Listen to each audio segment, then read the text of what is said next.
Aqui a gente vai dar uma quebrada nessas funções do sistema nervoso, né? Vamos dar uma quebrada na sequência e falar um pouquinho sobre a história da neurociência, né? A história do estudo do sistema nervoso. A gente pode começar a história do entendimento sobre o sistema nervoso com Hipócrates, anticristo, lá em 460 a.C. O Hipócrates acreditava que o encéfalo ele ele não estava envolvido somente nas sensações, mas seria o local da inteligência. Então, na verdade, o Hipócrates tinha uma visão, né, bem atual, correta do encéfalo. Aqui, no caso, ele estava se referindo ao cérebro. Aristóteles, um filósofo e pensador muito importante, na verdade, ele tinha uma outra crença. Ele acreditava que o coração era o centro do intelecto e que o cérebro, na verdade, funcionava como um radiador que tinha a finalidade de dissipar o calor ou resfriar o sangue que superaquecia com o coração que fervilhava. Né? Então, na verdade, o que acontecia é que o coração bombeava o sangue, o coração era o centro do intelecto, e quando passava no cérebro, o cérebro resfriava esse sangue. Então, para Aristóteles, o temperamento racional dos seres humanos era explicado pela capacidade de resfriamento que o encéfalo fazia do sangue. O encéfalo, de novo, ele estava se referindo ao cérebro. Bem curiosa essa visão de Aristóteles. O Galeno foi um médico muito importante na época dos romanos. Galeno era um médico lá em Roma, dos gladiadores, né? Então era um médico muito importante e muito influente, um pesquisador muito influente também na medicina. O Galeno concordava com Hipócrates, né, sobre o encéfalo, ou seja, o encéfalo era o centro da inteligência. E ele fez muitas dissecções em vários animais. Naquela época não se podia fazer dissecções de seres humanos, então ele trabalhava basicamente em dissecções com animais.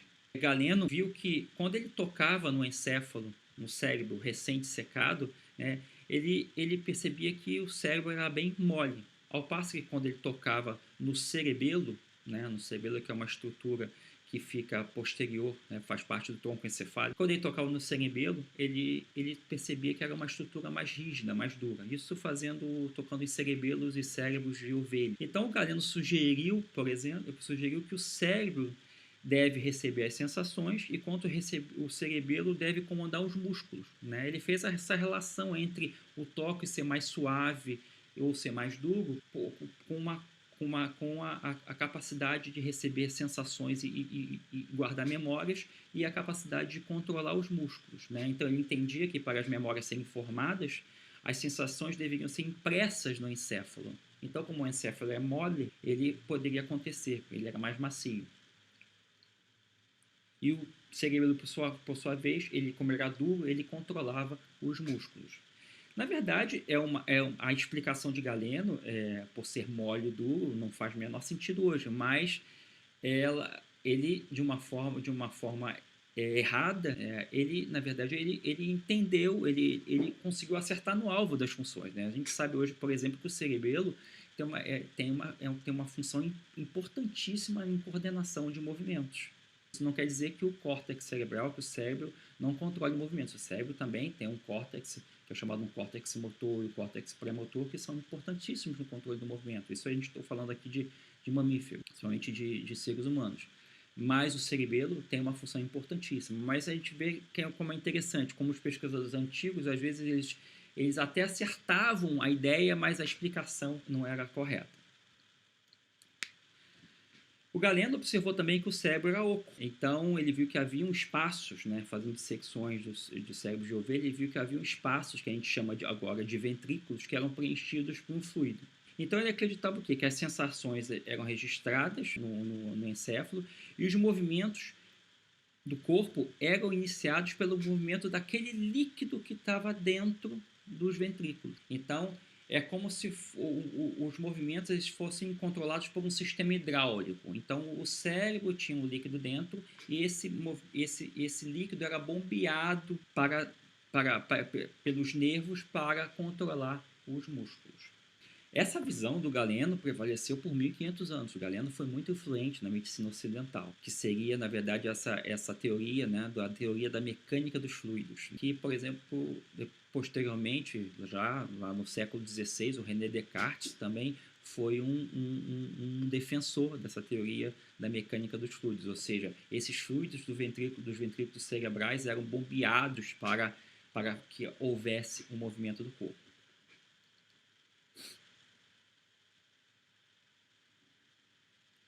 Nos séculos 17 e 18, outros cientistas romperam com esse foco tradicional dos ventrículos como tendo uma função de bombeamento dos fluidos, e na verdade eles começaram fazendo corte do cérebro e observaram que o cérebro tinha dois tipos de substâncias, uma substância branca e uma substância cinzenta. Essa a gente sabe hoje em dia que essa substância branca é composta basicamente por axônios mielinizados, ou seja, com camadas de bainha de mielina, que dão essa coloração branca à substância branca.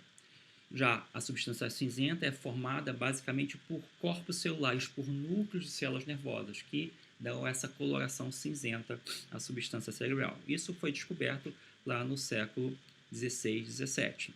No século XVIII, os médicos da época, estudiosos, já tinham feito uma dissecção completa do sistema nervoso de seres humanos, e nesse momento já se reconhecia que o sistema nervoso tinha divisões. Ele poderia ser dividido em sistema nervoso central e sistema nervoso periférico.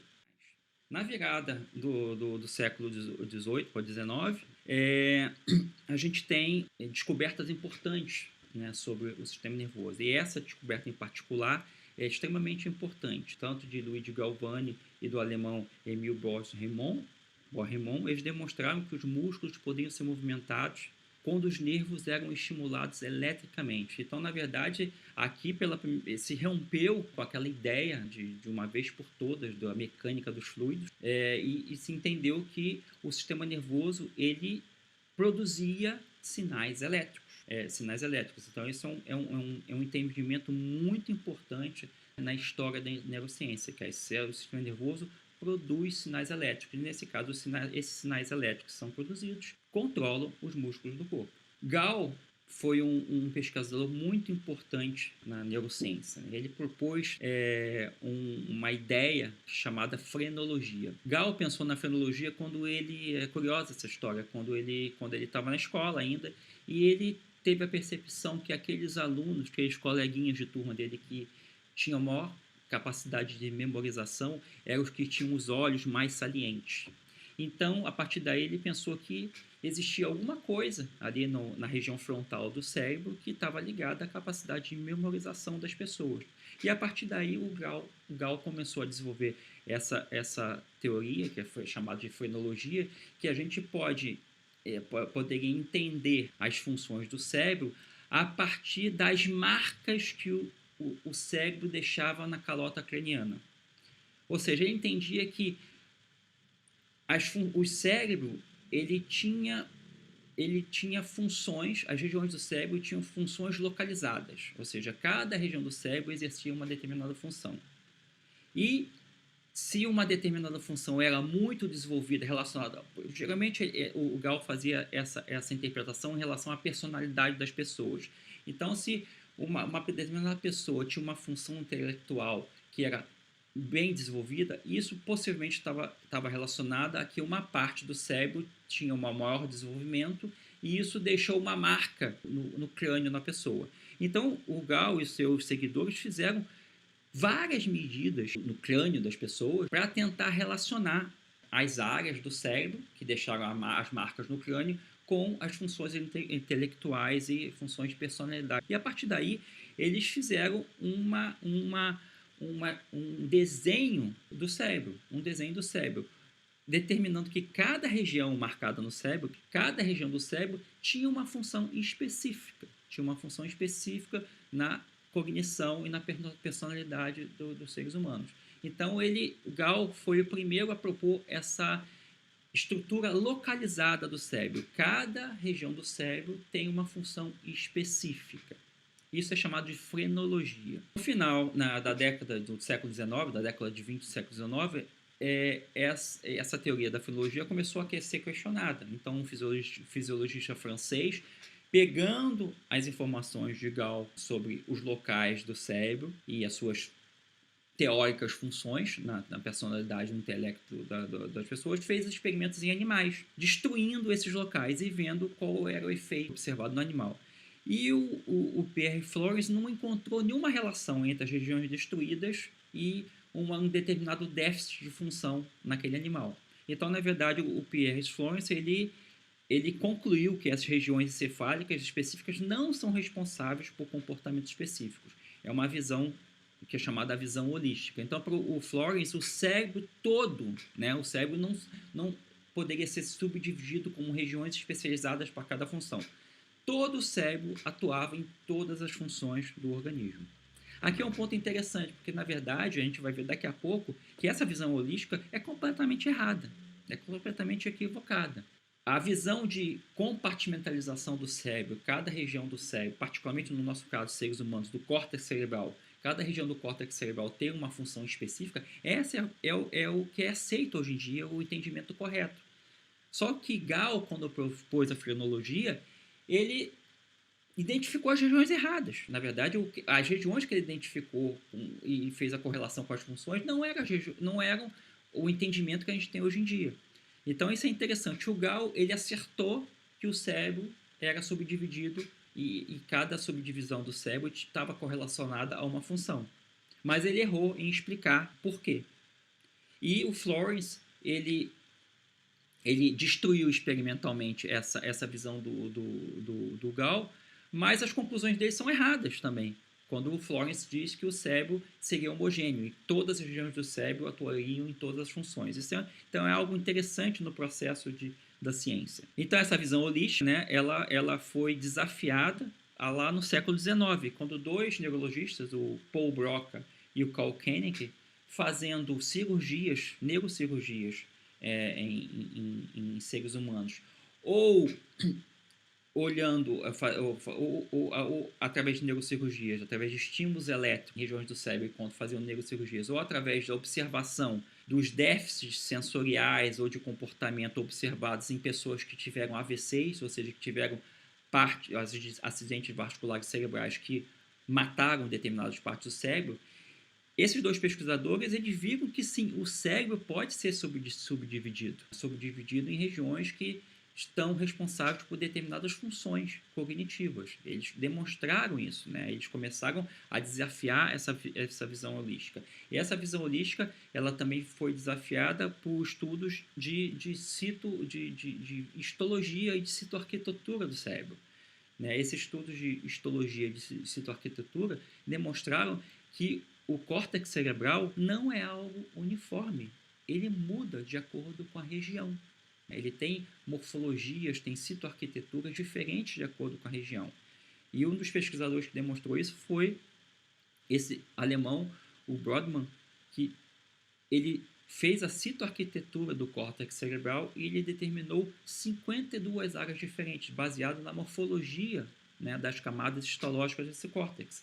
Né? Então aqui a gente tem um desenho de Brodmann mostrando todas essas áreas aqui. Estou identificando a área 9, a área 8, a área 5, a área 4, e a gente vê que cada área desse tem um padrão, que ele colocou um padrão de desenho diferente para mostrar que são áreas que têm citoarquiteturas diferentes. E a partir daí ele inferiu também que, ou seja, pega lá, se essas áreas são diferentes, possivelmente elas são morfologicamente diferentes, possivelmente elas também têm funções diferentes. Hoje em dia, a gente sabe que isso é correto. Cada região do córtex cerebral tem funções específicas, vai atuar preponderantemente numa função específica. Isso não quer dizer que uma determinada região não vai interagir com outras para uma determinada função.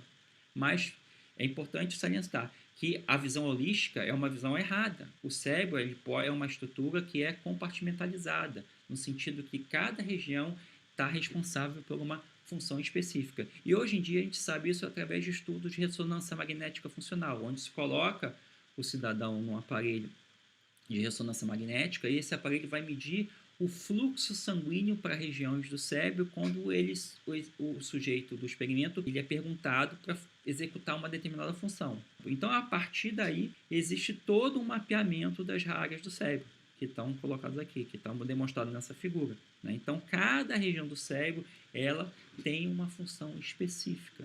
E essa função específica está relacionada à citoarquitetura também do cérebro, ou seja, como as camadas de células na histologia dessa região do cérebro elas estão dispostas. Bem,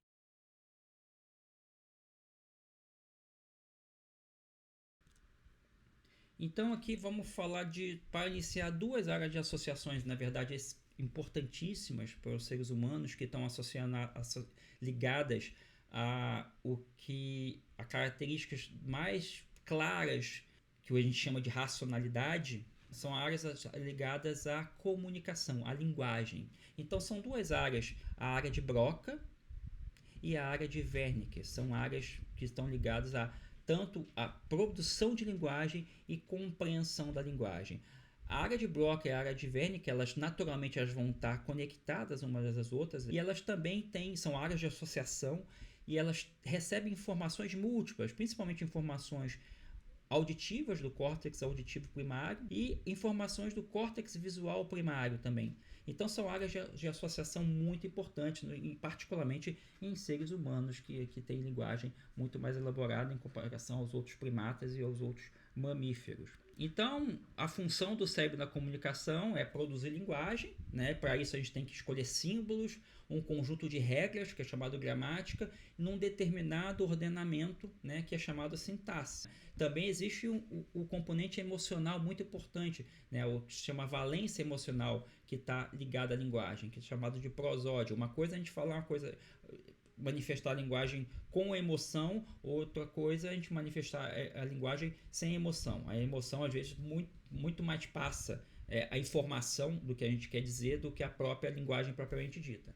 Por outro lado, para compreender a linguagem, a gente tem que coordenar várias informações, informação sensorial auditiva com gramática e vocabulário. Essa informação ela tem que ser interpretada e ela tem que ser relacionada com estruturas de memória, relacionada com memória associada àquelas palavras. Então, a evocação de memória acontece. Então, existe um fluxo de linguagem que vai requerer, no caso, para a compreensão de linguagem, padrões que são extremamente complexos e várias partes do cérebro são utilizadas para isso. Então, as duas áreas associadas à comunicação, como eu falei anteriormente, a área de Wernicke e a área de Broca. Então, de uma forma resumida, a área de Wernicke, que é essa área aqui, ela vai processar a entrada auditiva visual para a linguagem, e ela é essencial para que haja o entendimento da fala. Ela tem uma conexão essencial com o córtex visual, através desse giro aqui, desse giro que é chamado giro angular. A área de Broca é a área de produção da linguagem compreensível. Ela é localizada entre áreas motoras que controlam os movimentos da boca e da língua para a formação de palavras. E essas duas áreas, claramente, elas precisam ter comunicação, que é uma área de compreensão da linguagem e uma área de formação e expressão da linguagem. Então, elas têm uma conexão através desse feixe grande de axônios.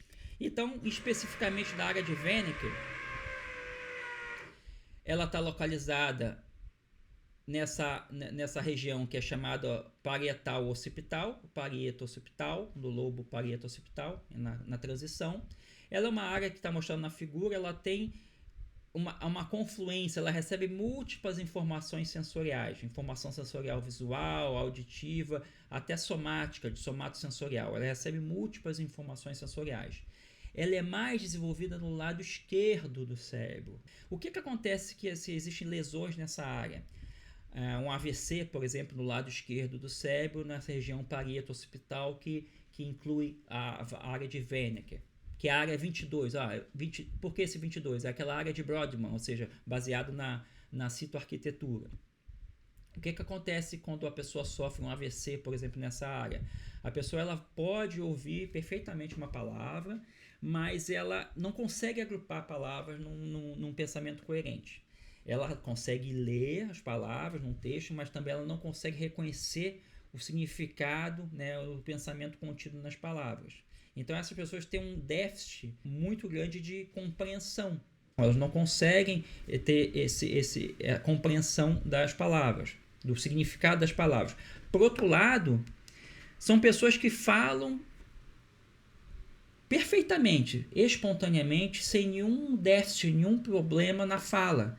A pronúncia é perfeita, mas o sentido do discurso é muito vago. Na verdade, a pessoa, falando de uma forma muito popular, a pessoa meio fala nada com nada. Ela fala nada com nada. As coisas que ela fala, embora seja muito fluente, ela fala sem sentido. Porque o que acontece? Ela tem uma afasia, ou seja, ela tem uma perda da capacidade de expressão, de entendimento, melhor dizendo. Então, o que ela fala, ela fala sem nenhum sentido. Nem seu sentido, justamente porque ela não tem funcional a área de Wernicke, que é uma área que dá justamente o significado das palavras, o significado dos pensamentos. Ela não tem funcionando essa área de Wernicke. A área de Broca, por sua vez, ela está localizada mais anteriormente, né, no córtex pré-frontal, numa região do córtex pré-frontal. Ela tem associação com a área de Wernicke, que a gente viu pelo aqui fascículo A4. Ela, por outro lado, ela vai ter os circuitos neuronais para a formação das palavras, ou seja, o planejamento dos padrões motores para que as palavras sejam expressadas acontece na área de Broca.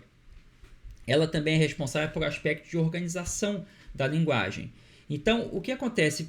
Pessoas que têm dano nessa área, têm um AVC nessa área, elas decidem, diferente da afasia de Wernicke, que é uma afasia de compreensão, as pessoas que têm afasia de Broca, que é chamada afasia de expressão, elas conseguem decidir de uma forma coerente o que elas vão falar, mas elas não conseguem expressar o pensamento de uma forma compreensível. Geralmente a fala é lenta, a fala não é fluente, a construção de sentenças é pobre, ou seja, a sintaxe, a gramática é muito pobre, né? Então ela não consegue fazer essa expressão. Geralmente as pessoas com dano de afasia de Broca, elas tendem a repetir muitas palavras, elas falam as mesmas palavras várias vezes. E elas não conseguem se expressar, embora elas tenham entendimento. A afasia de Broca, a pessoa vai ter o discurso não fluente, vai ter uma tendência a repetir frases ou palavras, a sintaxe vai ser desordenada, a gramática vai ser desordenada, mas ela vai ter a compreensão intacta. Por outro lado, a afasia de Wernicke, a pessoa vai ter a fala fluente, vai ter pouca repetição, vai falar com a sintaxe e a gramática corretamente, mas ela vai falar nada com nada. Mas o discurso dela não vai ter sentido nenhum, né? Se eu pergunto para ela, tá fazendo só hoje? Ela vai começar a falar de um jogo de futebol, por exemplo, do resultado de um jogo de futebol, de um assunto completamente diferente, porque ela não tem compreensão. Tanto a área de Wernicke quanto a área de Broca, elas são mais desenvolvidas no lado esquerdo do cérebro.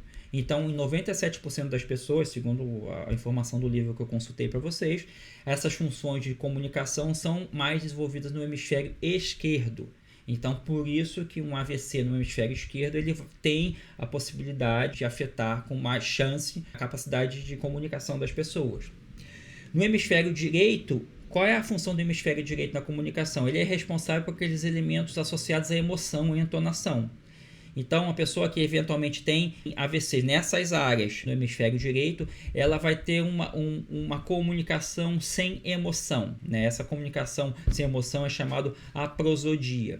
Ponto muito interessante é que a linguagem de sinais ela é representada também predominantemente no hemisfério esquerdo, nas mesmas áreas associadas à linguagem falada. Então, aparentemente, a área de Broca, a área de Wernicke, elas são responsáveis pela comunicação, independentemente do tipo de comunicação. Então, isso é uma informação, um fato, uma observação muito interessante mesmo.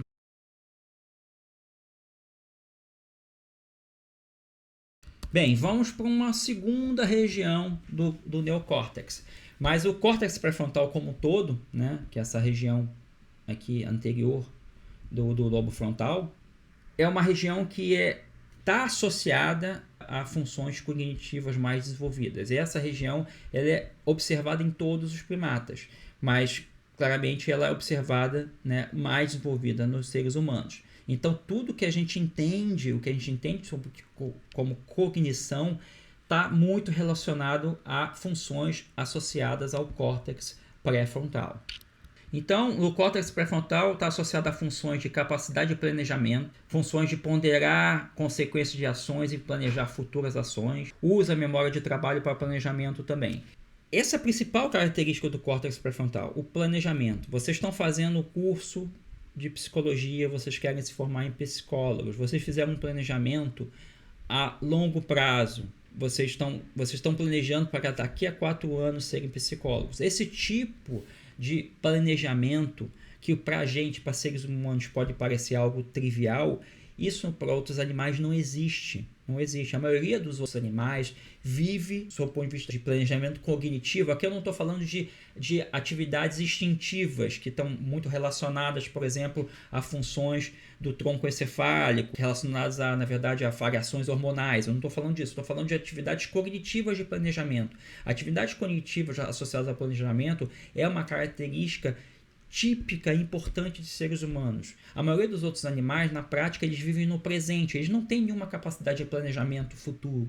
Os seres humanos têm essa capacidade. E essa capacidade de planejamento está associada ao córtex de associação pré-frontal. Esse córtex pré-frontal que é extremamente relevante e essencial para a atividade de planejamento. Pessoas, por exemplo, que têm danos à região do córtex pré-frontal, o caso daquele cidadão que trabalhava construindo estrada de ferro, foi uma pessoa que se observou que, além de ter tido distúrbios de comportamento, uma pessoa que perdeu toda a ambição na vida, perdeu todo aquele discurso que ela tinha de crescer na vida, de planejar sua vida profissionalmente. Isso tudo se esvaiu, isso tudo foi perdido, porque a região relacionada ao planejamento foi danificada, foi destruída no caso desse cidadão.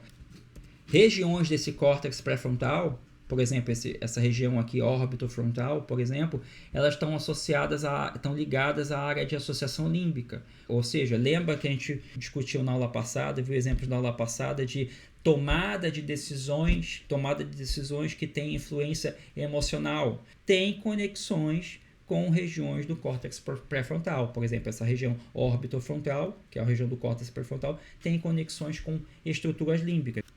Aqui, experimento com esse primata, macacos rezos, mostram inserir um eletrodo aqui no córtex pré-frontal do primata e, na verdade, o que fizeram com ele? Fizeram um teste para avaliar a capacidade de planejamento. Do que se tratava o teste? Se treinou o animal colocando o alimento aqui, o animal na gaiola, colocando o alimento nesse compartimento e o animal, obviamente, pegou o alimento. Depois do treinamento, depois desse treinamento, o que foi feito? Se colocou o alimento no mesmo local, mas se fechou a tela da gaiola, ou seja, impedindo que o animal visse o alimento. Além de se fechar a tela da gaiola, se colocou uma tampa sobre o compartimento do alimento. No terceiro momento, quando se levantou a tela da gaiola, o macaco rhesus tirou a tampa e consumiu o alimento. Nesse processo, foi feito o registro da atividade nervosa no córtex pré-frontal. Então, o que aconteceu? Nesse primeiro momento aqui, onde o animal estava vendo o alimento, sem ter sido fechada a grade da gaiola, a atividade no córtex pré-frontal estava baixa. No momento que se baixou a tela e se impediu que o animal visse o alimento, assim como se fechou o local que tinha o alimento, a atividade no córtex pré-frontal começou a ficar mais alta. O que significa? O animal está aqui planejando. Olha, quando levantar a tela, eu vou pegar o alimento. E isso, de fato, isso aconteceu. Né? Depois que levantou-se a tela, que levantou a tela, ele pegou o alimento, a atividade no córtex pré-frontal diminuiu bastante. Se o mesmo experimento é feito, ou seja, baixar a tela, colocar a tampa sobre o compartimento que se coloca o alimento, mas é feito sem se colocar o alimento, o que acontece? O animal não tem nenhuma atividade significativa no córtex pré-frontal, principalmente no momento que a tela é baixada, porque ele sabe que não tem que planejar nada, porque não tem alimento ali. Então, isso significa que o córtex pré-frontal, nessa situação aqui, claro, aqui é um planejamento a curtíssimo prazo, mas é um planejamento que acontece. O animal pensou que depois que abrir ele vai pegar. Então, isso está mostrando que existe alguma capacidade de planejamento nesse macaco rhesus, né, através do registro aqui da atividade nervosa em neurônios do córtex pré-frontal. Existem informações, por exemplo, que o córtex orbitofrontal, essas são informações bem recentes, mas eu estou trazendo para nível de curiosidade para vocês. Então, essa região do córtex orbitofrontal aqui, ela é importante para a gente avaliar o valor de alguma informação no presente baseado em uma experiência que a gente teve no passado. Lembra que esse córtex aqui, ele é conectado com o sistema límbico, associado às emoções. Então, por exemplo, se você no passado teve um jantar em algum lugar onde um prato causou enjoo para você uma emoção ruim, esse córtex pré-frontal aqui vai processar essa informação que vem do sistema límbico, uma informação emocional associada a uma experiência que não foi ruim. Esse córtex pré-frontal, essa região aqui, orbitofrontal, também recebe aferência visual, sensorial de visão, audição, sensações somáticas e regiões de memória. Então, toda essa informação associada a uma experiência passada, informação sensorial, associada a uma experiência passada que eventualmente pode evocar uma emoção boa ou uma emoção eventualmente ruim, já que existem conexões com o sistema límbico, vai ser processada no córtex orbitofrontal. Essa região do córtex orbitofrontal, quando eu falei informações ruins ou boas, a informação boa, qual a importância de por que ele processa informação boa? Porque esse córtex recebe projeções também dopaminérgicas, que os neurônios que produzem dopamina, que geralmente estão associados à sensação de recompensa, ou seja, uma coisa boa. Esses neurônios que produzem dopamina projetam axônios para o córtex orbitofrontal também. Então, algo que é bom, uma experiência boa no passado, ela vai ser informada por córtex orbitofrontal através dessas projeções desses neurônios dopaminérgicos que estão associados à sensação de recompensa.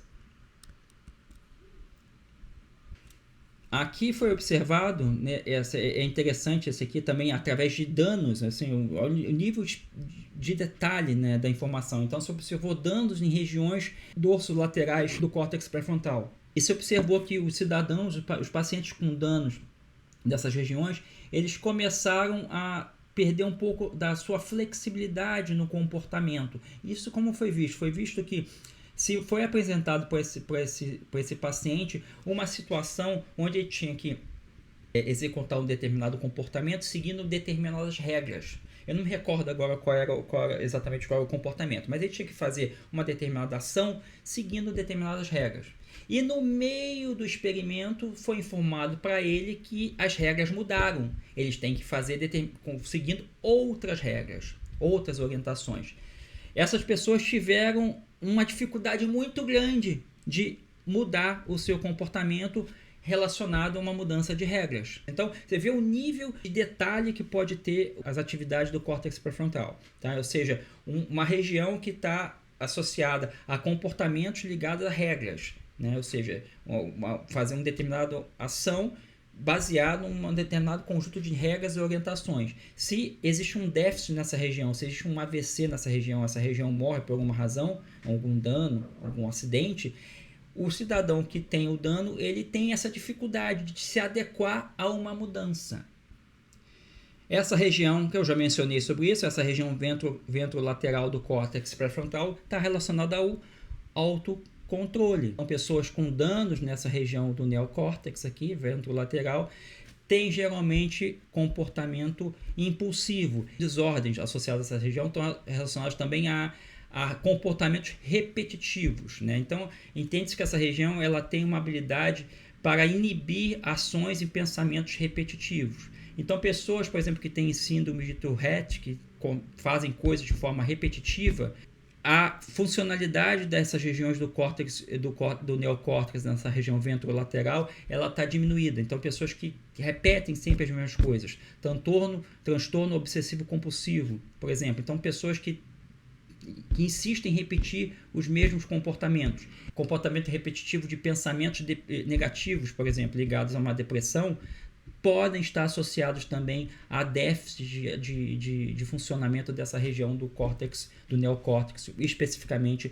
o córtex pré-frontal na sua porção ventrolateral. Qualquer dano nessas regiões, ou seja, o que aconteceu quando se fazia lobotomia transorbital, de cortar essas conexões aqui do córtex pré-frontal com o sistema límbico, ou que é o caso que aconteceu com o nosso conhecido Farinias Cage, pode levar, na verdade, a um déficit da função inibitória do córtex pré-frontal no sistema límbico. Então, o controle das emoções vai ser prejudicado se houver ou uma lesão nessa região ou um déficit de funcionamento nessa região.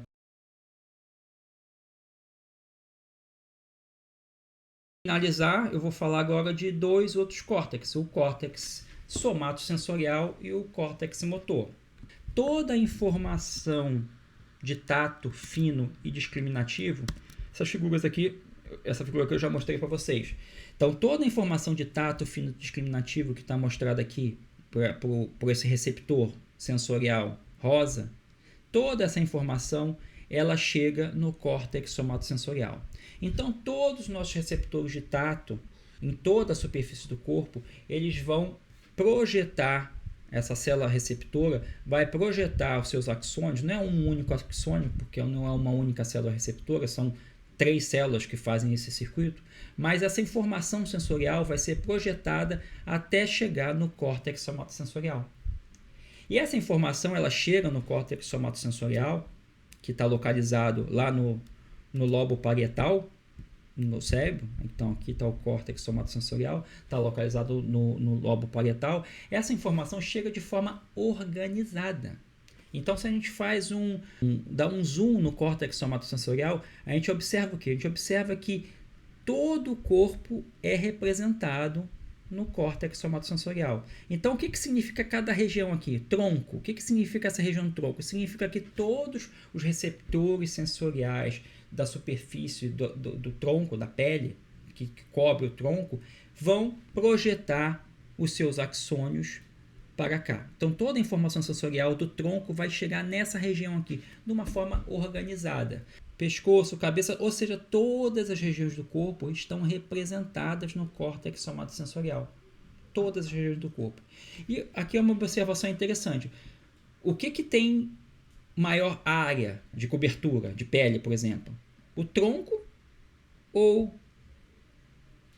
o nosso dedão? Obviamente é o tronco. Mas o que a gente percebe? Percebe que a área dedicada do córtex somatosensorial ao tronco é similar à área dedicada ao dedão.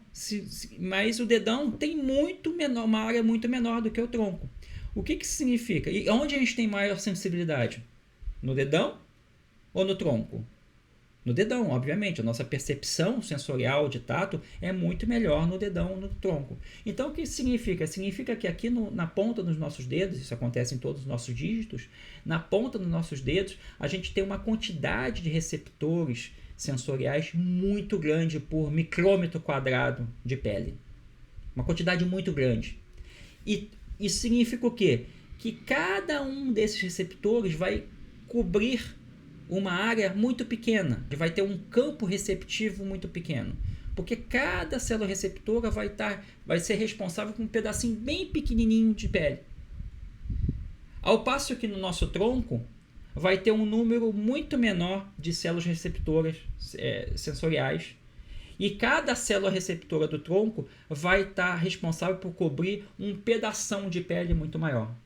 Então, isso significa que o campo receptivo de um receptor sensorial no tronco, na superfície do nosso tronco, da pele do tronco, é muito maior que o campo receptivo de um receptor sensorial na ponta dos nossos dedos. Por isso que a gente tem muito mais sensibilidade no dedo do que no tronco. E por isso que existe uma representação desproporcional dessas áreas que têm maior sensibilidade no córtex somatosensorial. Por que uma representação desproporcional? A área ocupada pelo dígito, aqui pela ponta dos dedos, é muito menor que a área do tronco. No entanto, a área ocupada por eles no córtex é igual.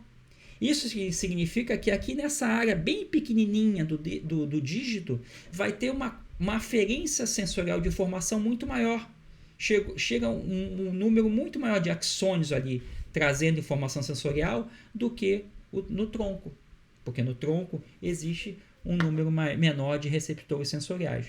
Então, baseado nisso, a gente pode ter essa construção dessa figura aqui que é chamado homúnculo. O que é homúnculo? O homúnculo é uma representação do corpo proporcional à sensibilidade das áreas do corpo e proporcional também à representação dessas áreas no córtex somatosensorial.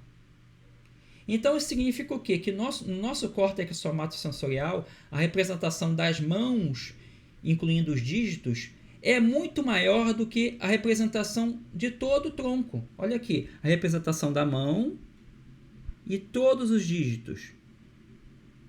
Desculpa, gente, o dígito 5 é esse aqui, tá? O polegar tá aqui, me confundi.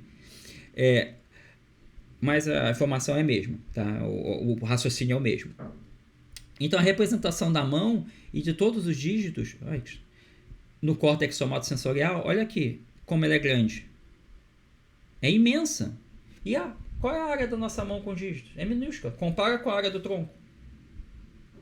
Então, isso significa o quê? Que as áreas que a gente tem maior sensibilidade, portanto, tem o maior número de receptores sensoriais, se tem um grande número de receptores sensoriais, eles têm que ter uma área no córtex somatosensorial maior para que chegue essa quantidade de receptores sensoriais. Então, isso significa o quê? Que no córtex somatosensorial, a representação das mãos é muito maior do que a representação do restante do corpo. A representação dos lábios e da língua também é muito maior do que várias outras partes do corpo.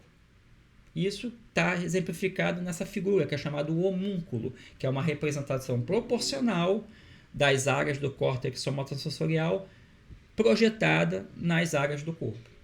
Então, o córtex somatosensorial, em resumo, ele recebe toda a informação sensorial da superfície do corpo, de tato fino e discriminativo. Então, é uma área, é chamada uma área primária, porque ela recebe a informação primária, crua, nua e crua da sensibilidade. Essa área, essa informação depois vai ser compartilhada com outras áreas.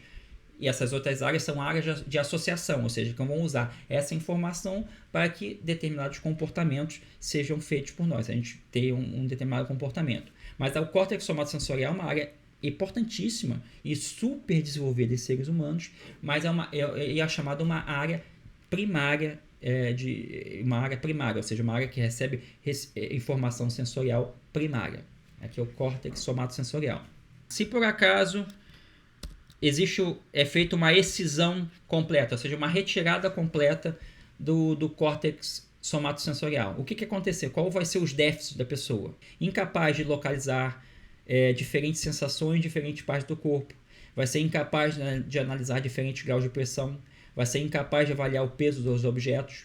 Vai ser incapaz de avaliar contornos e formas dos objetos, que é chamado de estereognosia.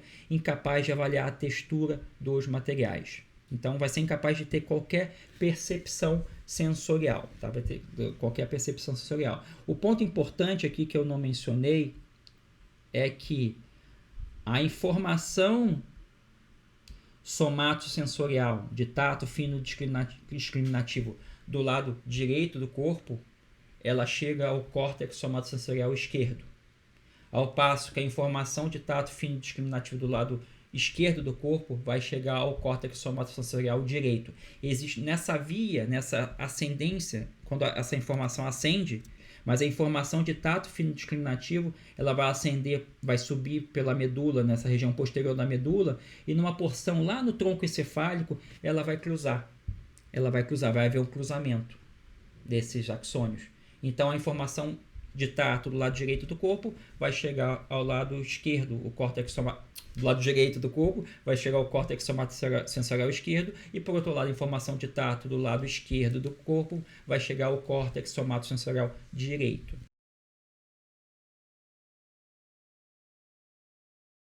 O córtex motor primário. Então, se a gente tem um córtex somatosensorial primário que recebe toda a informação de tato fino discriminativo, nós também temos um córtex, o córtex motor primário, que controla todos os movimentos voluntários do corpo. E de uma maneira similar ao que a gente observa ao córtex somatosensorial primário, no córtex motor primário também existe uma representação completa de todo o corpo. E de uma forma similar, as regiões do corpo, por exemplo, nossas mãos, que têm o melhor controle motor, elas vão estar mais representadas no córtex motor também. Por quê? Porque os neurônios motores que controlam os padrões de movimento de cada região do corpo vão estar organizadamente dispostos no córtex motor primário. Então, o córtex motor primário vai ter todos os neurônios motores que vão desenvolver os padrões motores de um determinado movimento de um local do corpo. E, de novo, também é localizado de forma topograficamente organizada. Existe uma ordem, eles não estão dispostos aleatoriamente. Então, por isso, por exemplo, que um processo epilético ele acontece numa determinada ordem. Ele vai começar na mão, vai progredir para o antebraço, braço, tronco, e depois vai pegar os membros inferiores e o resto do corpo. Vai seguir uma ordem. Por quê? Porque existe uma ordem também. Veja bem, pense o processo epilético como uma onda, um impulso elétrico que vai varrendo o córtex somatosensorial. Ele vai varrendo de um lado para o outro. Então, se ele começa a varrer aqui, a partir do membro superior, nessa direção, ele vai acontecer o processo epilético no membro superior, no tronco e depois no membro inferior. Ou seja, aquela onda elétrica vai passar por esse córtex, e como o córtex é organizado topograficamente, os neurônios motores não estão localizados de uma forma aleatória, esse processo epilético vai ter uma ordem também nas regiões do corpo que vão ser afetadas. Com isso aqui eu termino essa pincelada de discussão de regiões do neocórtex cerebral. Então a minha ideia nas próximas aulas agora, que a gente já viu agora, o nível inferior de organização do sistema nervoso central, a gente falou da medula, a gente viu o nível intermediário, que foi o tronco encefálico, agora a gente finalizou falando do nível superior. Né? Então, o nível superior, a gente falou de diencéfalo, telencéfalo, falamos de várias estruturas, sistema límbico, hipocampo, memória, agora regiões do córtex. E eu quero falar também de sensações somáticas.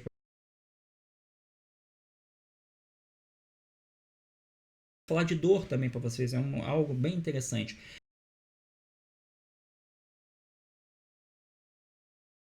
Então, com esse conteúdo aqui, eu termino o nível superior do sistema nervoso, e nas próximas aulas a gente vai falar um pouco de sensações somáticas, dor,